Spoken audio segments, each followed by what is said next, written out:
They'll never confess it to your face, but your resilience unnerves them.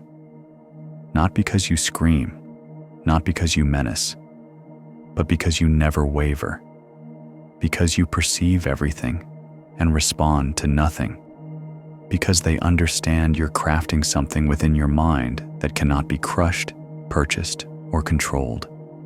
This world survives on frailty. It stalks the sensitive. It flourishes on your emotional responses. Thus, the one who molds his mind into an unyielding weapon becomes a danger to everything timid, hollow, and fearful. The resilient mind isn't boisterous. It doesn't demand recognition. It doesn't pursue approval. It observes, analyzes, remains patient, and when it strikes, it doesn't seek authorization. This isn't about staying optimistic. This is about becoming formidable. It's about building a mental stronghold so icy and precise that anyone attempting to disrupt your calm either withdraws or shatters against your defenses. You don't have to be admired. You don't have to be gentle. You must be unyielding. Because in a society that idolizes image and feeling, inner resilience is an act of defiance. What comes next is a merciless guide split into 5 sections. No compassion, no gentleness, only tactics. Machiavelli would warn you that if they don't dread your intellect, they'll attempt to dominate it. So fortify it so powerfully that it terrifies them. Quiet isn't frailty, it's battle. The most boisterous person in the room is the simplest to defeat because he exposes himself. He spews his ideas, his schemes, his vulnerabilities. And while he converses, the quiet man observes. While he acts, the quiet man readies himself. When the moment arrives, the quiet man remains silent. He acts. This society instructs you to reveal everything: your aspirations, your sorrow, your affection, your grief. They deceive you into believing that exposing yourself is courage. Machiavelli would chuckle because each secret you release is a weapon given to another. Silence withholds that weapon from them. Silence prevents them from reaching your inner realm, and that withholding is strength. A resilient mind doesn't broadcast. It allows others to speculate, ponder, and become uneasy in the uncertainty. People dread what they can't decipher, and that apprehension grants you influence. Want to terrify them? Make them doubtful. Speak less, respond less, disclose nothing. Your quiet will resonate stronger than their yelling. Your detachment will torment them more than your endorsement ever could. This isn't about passivity. It's about deliberate accuracy. When you speak, each word is calculated. When you act, every movement is intentional. You don't participate in trivial chatter. You don't justify your actions. You don't seek to be comprehended because comprehension fosters ease, and ease turns you into something predictable. Let them believe you're indifferent. Let them claim you're aloof. Perfect. That indicates they're on the periphery, and the more distant they feel, the greater your power over them. Silence is a stronghold because it cannot be penetrated. Rumors perish within it. Deceit falters within it, and feelings gain no footing in its barriers. When they can't decipher you, they can't strategize against you. When they can't hear your inner voice, they can only dread it. Speak sparingly, watch constantly, because the one who speaks the least understands the most. Fragile minds flee from suffering. Resilient minds transform suffering into self-control. Grasp this. Every person will endure hardship, but not everyone will grow. Most crumble beneath pain. They plead for ease, diversions, and relief. They dull their senses with pleasure, recognition, and approval. In doing so, they render themselves reliant, manipulable, foreseeable. But the one who conquers pain becomes invulnerable. Suffering is not the adversary, it is the artisan. It chisels away weakness, reveals falsehoods, and compels development. The individual who withstands suffering with clear vision becomes someone no danger can shatter. He no longer dreads unease, he harnesses it, he thrives on it. Machiavelli understood that mastery starts in the emotional domain. If your mind can be shaken by fear, offense, solitude, or rejection, you're already controlled. Your adversary only needs to push the correct trigger and you crumble. That is not strength, that is servitude. A resilient mind doesn't stifle emotions, it masters them. Fury is not permitted to explode. Sorrow is not allowed to incapacitate. Dread is not granted the right to murmur. Every feeling is questioned, analyzed, controlled. You endure the heat, but you don't flinch. You endure the chill, but you don't plead for comfort. Because each time you persist without fleeing, you condition your mind to follow you, not the external forces. And this submission, this mental dominance, is what terrifies others. They scream when challenges arise, but you stay unmoved. They crumble from defeat, but you ascend. They long for ease, but you turn it away until it justifies its existence. You must achieve emotional mastery. No woman, no companion, no foe, no affront should possess the ability to unsettle your thoughts. You experience everything but respond to nothing, unless it furthers your goal. When you conquer suffering, you no longer dread it, and when you no longer fear suffering, there is nothing they can exploit to hinder you. That is genuine power, emotionless, unyielding, ruthless, and it frightens them. Society adores compassion, but the mighty revere wisdom. And wisdom, pure, unrefined, tactical wisdom, knows no ethics. It doesn't concern itself with your goodness or wickedness. It only values whether you comprehend individuals, structures, and influence. Do you desire a mind that terrifies others? Cease thinking like a martyr. Martyrs perish young while manipulators endure. Most people study to gain approval. They consume what reassures them. They pursue information that aligns with their perspective. But you must pursue all wisdom, even the prohibited kind, especially the type that unsettles others. Grasp manipulation so you don't succumb to it. Grasp seduction so you don't become its victim. Grasp power so you're not overwhelmed by it. Machiavelli didn't teach ethics, he taught tactics. The reality is this: virtuous men are foreseeable. They act according to what is expected. Tactical men act according to what succeeds. That distinction is terrifying to the masses because they can't ensnare you in remorse. They can't shackle you with disgrace. They can't dominate you with principles they don't even adhere to themselves. You must become a scholar of human frailty. Analyze the imperfections, the anxieties, the stimuli. Understand what drives people to deceive, what compels them to surrender, what causes them to crumble.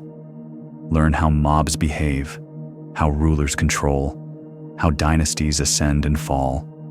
Gather wisdom like an instrument of power, not a moral ideal. And when someone doubts your motives, keep this in mind: you owe them nothing. Your allegiance lies with your vision, not their ease. Yes, you will be branded as perilous, indifferent, methodical, virtuous. Let them tag you with what terrifies them most: a mind unbound, a man who absorbs everything but submits to nothing. You don't need to be virtuous. You need to be exact, unyielding in your inquiry, harsh in your perception. Knowledge is a blade. Most are too fearful to wield it. You hone it every day. The battle isn't claimed by the mightiest. It's claimed by the one who remains standing. Ultimately, power belongs to the individual who can outthink his adversaries, endure more than his situation, and outlast every weakling who surrenders too soon. The mind that terrifies others is the one that endures every tempest and turns survival into a calculated plan. Most people crave swift triumphs. They seek praise before expertise, outcomes without sacrifice. But a mind forged for supremacy doesn't focus on haste. It focuses on stamina. It's not fixated on being the first. It's fixated on never being dethroned. The initial principle of outthinking: detach. Emotion obscures reason. Urgency clouds tactics. Detachment grants you elevation. And from that height, everything becomes evident. You observe people's tendencies, their vulnerabilities, their emotional dependencies. You cease reacting and begin anticipating. They play checkers. You play chess, not the casual version, but the one where defeat means banishment or annihilation. You study their moves not for fun, but for conquest. Then comes the suffering. You want to horrify people? Show them you can walk through hell without making a sound, that you can suffer betrayal, isolation, humiliation, and keep moving with your vision intact. Most people break under pressure. They scream, they panic, they beg, but you persevere in quietude. That level of pain endurance unsettles them because it reflects their own fragility. They will deride your self-control, sneer at your sacrifices, until you outlast each one of them, until they glance around and recognize you're still upright while everyone else has crumbled. Power isn't discovered in control. It's discovered in the absence of needing control. Detachment is the ultimate form of strength. Not affection, not authority, not approval. Detachment, the capacity to depart from anything, anyone, at any moment. That is the pinnacle of power. They won't comprehend you, and they're not meant to. Society promotes attachment. It glorifies emotional commitment, romantic fixation, group allegiance, and incessant bonds. They label it being human. But to a mind forged for dominance, it's merely self-imposed servitude. They bind themselves with emotions, anchor their identities to relationships, judgments, approval. Then they question why they're fragile, restless, and effortlessly influenced. Do you want to terrify them? Disengage. Disengage from results. Disengage from others. Disengage from the notion that your contentment lies in anything beyond yourself.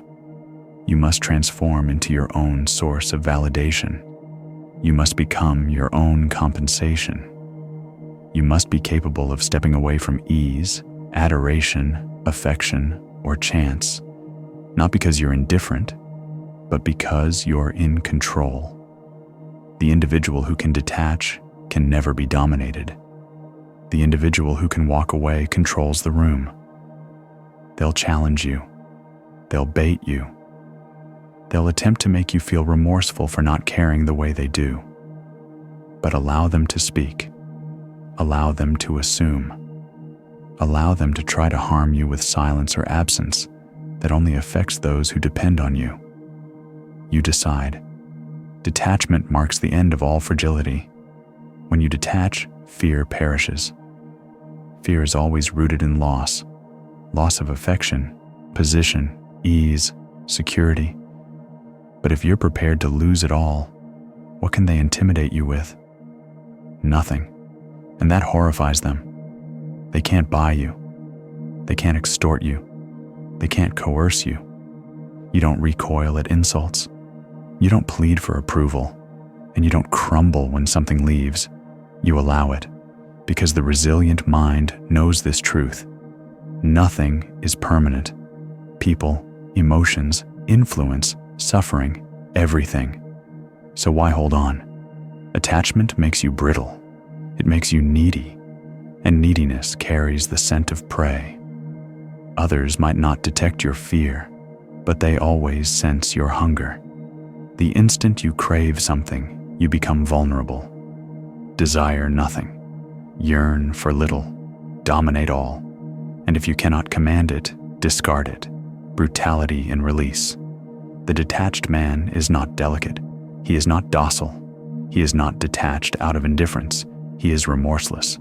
He discerns precisely when to sever bonds, with no pause, no pity. If something no longer advances your mission, you eradicate it. Alliances that exhaust you, bonds that confine you, feelings that diminish you, all must be judged by a single measure. Does it fuel the vision? Most individuals linger in places too long, careers, attachments, personas, not because they are correct, but because they are comfortable. And the known turns into a cage when fear chains you in place. Not you. You depart when destiny demands it, even if your soul still aches for it, even if the masses brand you as ruthless. Because your allegiance is to transformation, not ease. People will brand you as icy, mechanical, ruthless.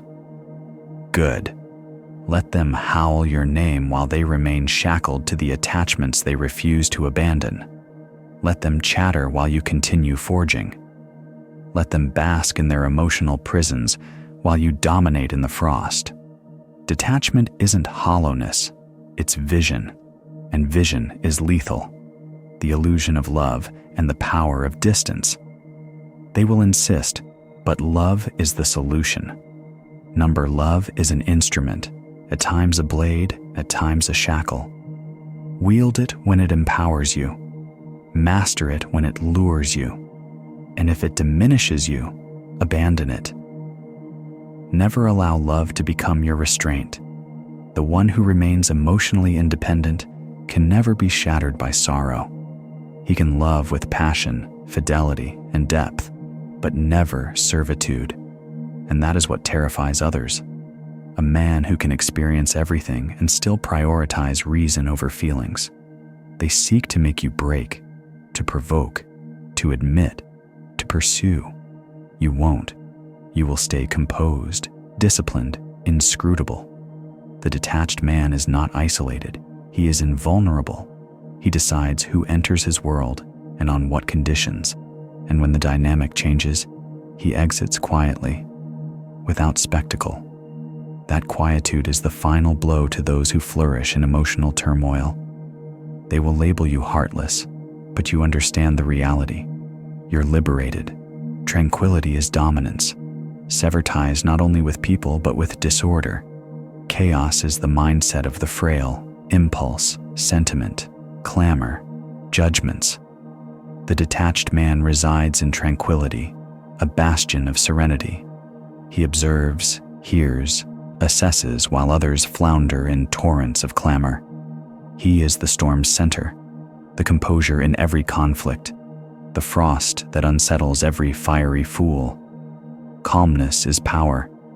It is not idleness, it is not passiveness. It is potential energy held in reserve. Those who perceive it will never challenge you carelessly. They'll detect that beneath your composure lies a savagery so cultivated it requires no shouting.